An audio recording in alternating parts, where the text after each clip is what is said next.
Okay, today we are doing some repair on our vinyl siding. We replaced this door and we shifted it a little, and so none of the little pieces that go here fit anymore. These are your vinyl siding cutting tools. You can get those at any store, and then this is actually to pry under and pull it out if you need to.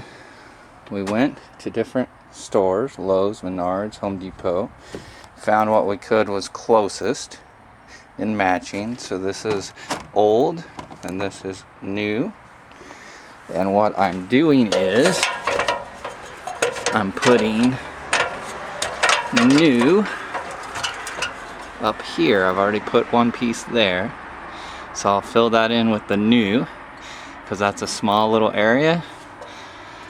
You won't notice the slight color discolorations and a little bit of different tone, not much. And then I'll take the old piece down there that I've already removed and I'll cut that into little pieces that'll slide down into there. So right now I'm cutting the new one to fit into this section, and then once that's filled in, we'll fill in the missing pieces down below. Alright, and there you have it, the final product. All we did was measure the distance, which was 4 inches,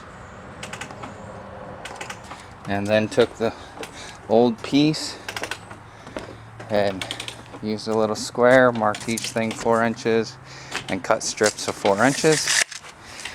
I use this tool because it's kind of tight to pull this out while I slid it in there. When you're doing vinyl siding, you want it some loose, some flex, because it's going to expand and contract during the hot and cold season. So looks really good, and the sun's kind of bright, but up there can't even really tell that I replaced anything. All finished, and the new door still looks great.